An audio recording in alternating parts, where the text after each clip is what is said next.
Assalamualaikum warahmatullahi wabarakatuh. Selamat siang, saya Hari Prabowo dari Ketua LP3M Investa, satu lembaga khusus pelatihan dan pendidikan di bidang pasar modal.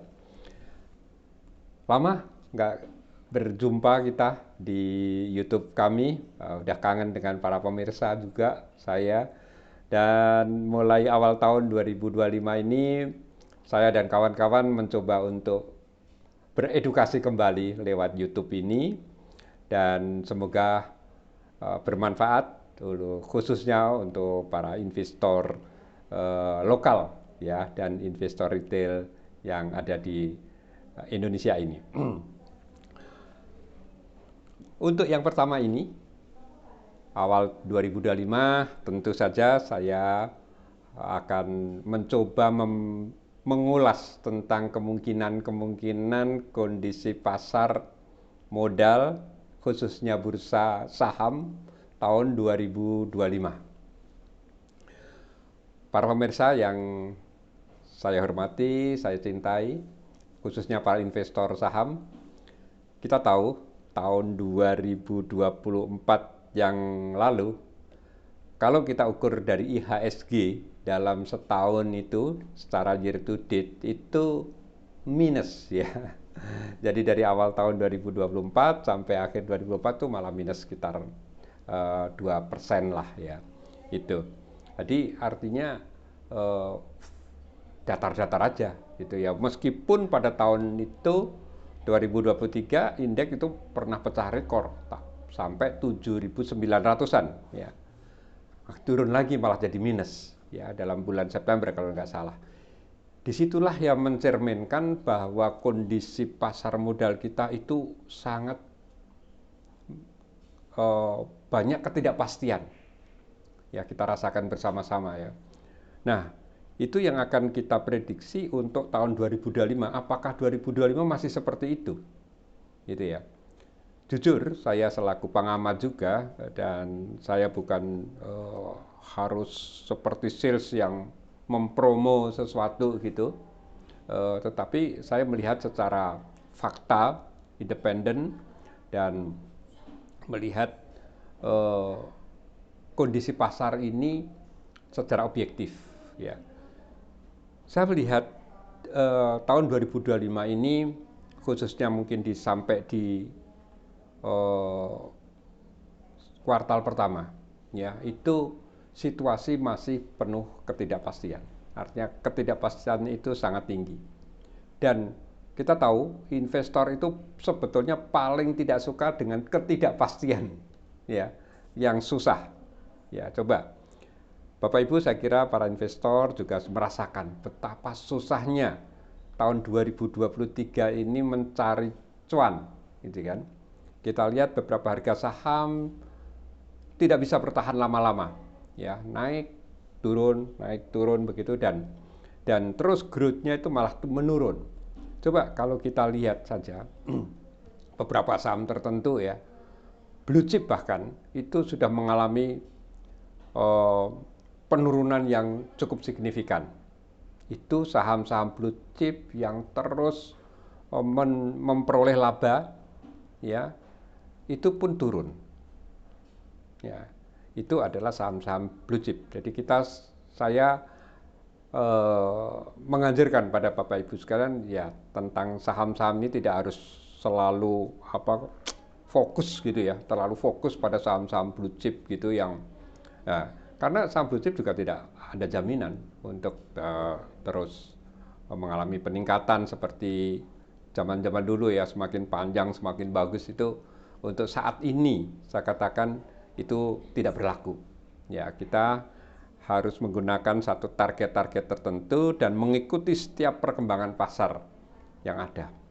Ya, kita lihat dari sisi ancaman itu dari sisi eksternal dan internal ya.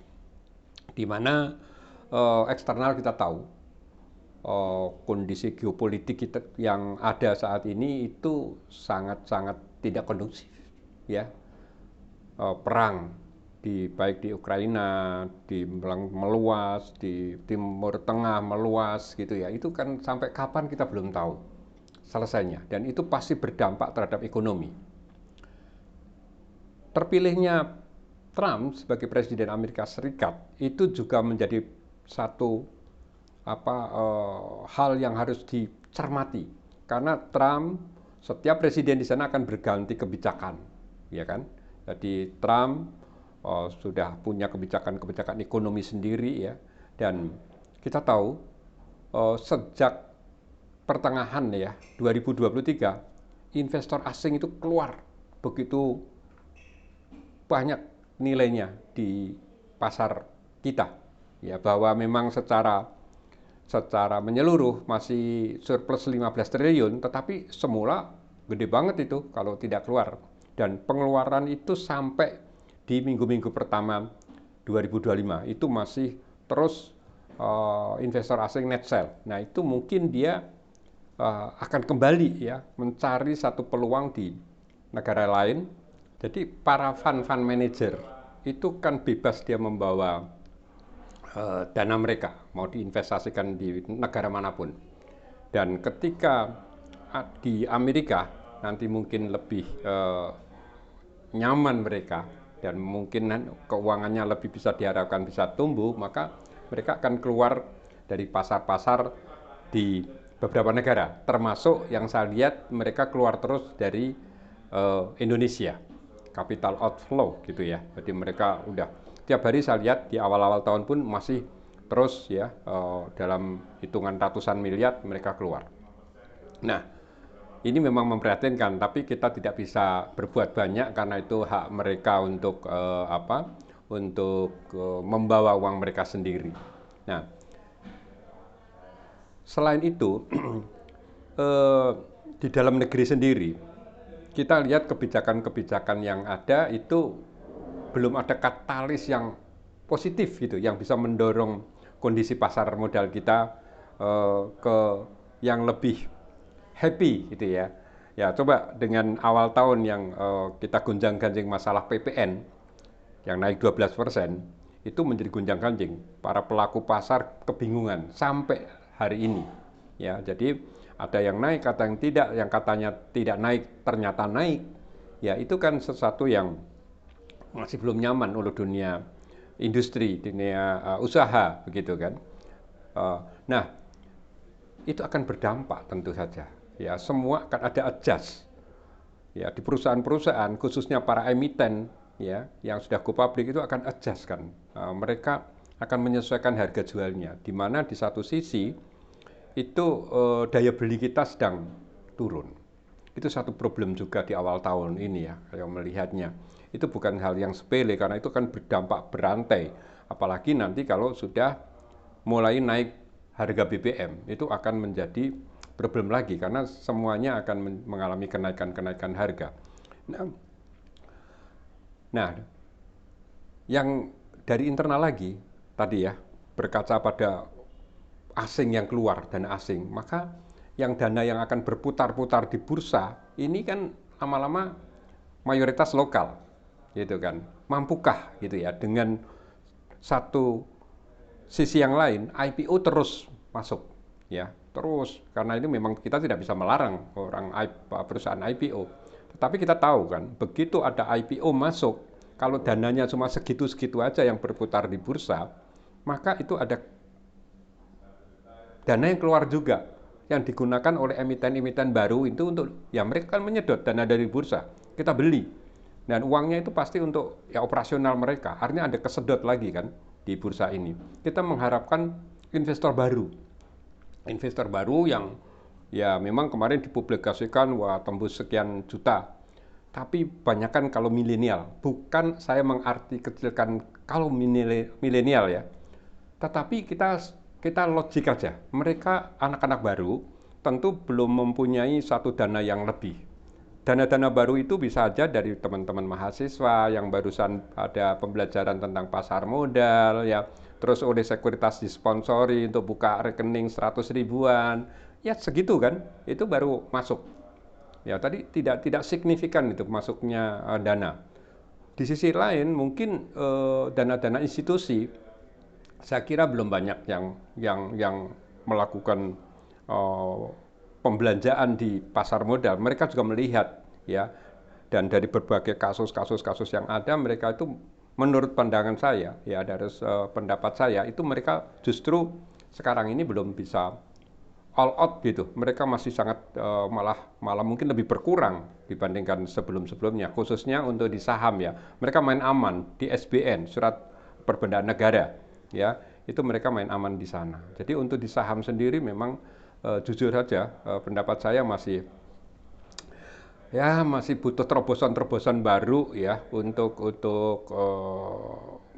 mendorong transaksi di bursa ini, dan juga bukan hanya transaksinya ya, dari kacamata teman-teman bursa barangkali pokoknya nilai transaksi tinggi gitu. Jangan begitu ya. Kalau dari kami sudut pandangnya adalah bagaimana investor itu bisa memperoleh hasil investasinya di saham. Nah, kalau mereka banyak hasil ya, itu otomatis ya mereka akan enjoy untuk melakukan investasi di pasar modal kita, di bursa kita. Ini yang diperlukan, sehingga selain edukasi ya, dorongan-dorongan dari semua pelaku pasar, semua mungkin dari OJK, bursa, sekuritas itu sendiri, itu terus mengedukasi. Saya kira ya perlu terobosan-terobosan baru lagi ya, apa yang dari pemerintah supaya mendorong pasar modal kita lebih maju ya. Tapi dan saya meyakinkan bahwa Bapak Ibu bahwa investasi ini bukan sesuatu hal yang judi begitu ya. Mungkin kalau beberapa waktu yang lalu Presiden mengatakan judi, itu harus kita tafsirkan secara menyeluruh apa yang dimaksud gitu. Kalau yang dimaksud itu memang di bursa ini masih banyak hal-hal yang ya goreng menggoreng, terus permainan-permainan kotor di sana, itu ya memang itu judi gitu. Itu kalau itu yang dimaksud ya, itu kita harus melihat secara menyeluruh gitu apa yang dimaksud dengan itu. Nah, selanjutnya adalah bagaimana prediksi saya ya dalam kondisi yang sangat susah ini. Ya kalau kita bicara tahun 2025 ya, saya ya dengan segala hitung-hitungan nih ya, itu IHSG kita mungkin sampai 7.700 saja. Ya, itu peningkatan IHSG kita selama 2025. Itu pun kalau tidak ada sesuatu yang sifatnya ekstrim gitu ya. Kalau tiba-tiba ada perang yang waduh, misalnya ada satu nuklir atau apa ya, itu di luar ya. Kita hanya bicara dari konteks ekonomi, walaupun saya mempertimbangkan sisi politik dan keamanan juga ya. Nah, juga di internal sendiri ya, di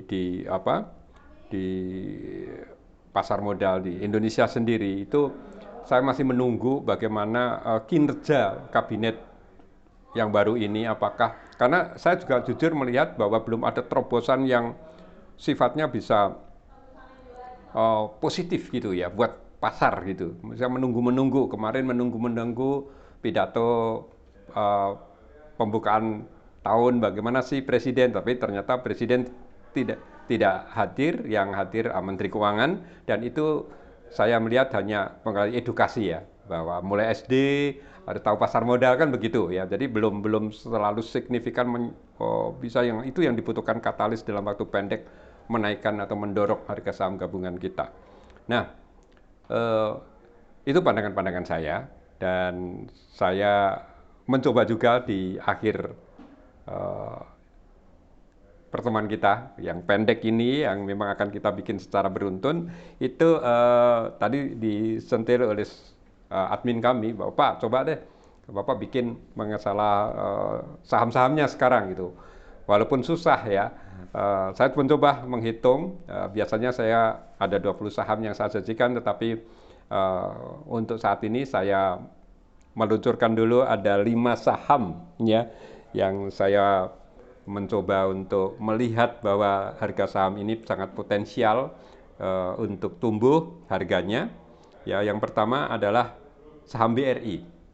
BRI tadi di 4.060 siang ini sesi 1, Dan saya melihat BRI itu udah begitu berat karena tekanan asing terus menerus ya. Itu BRI dan juga BCA itu terus asing terus keluar, dan dalam kurun 3 bulan BRI sendiri sudah minus 17% ya.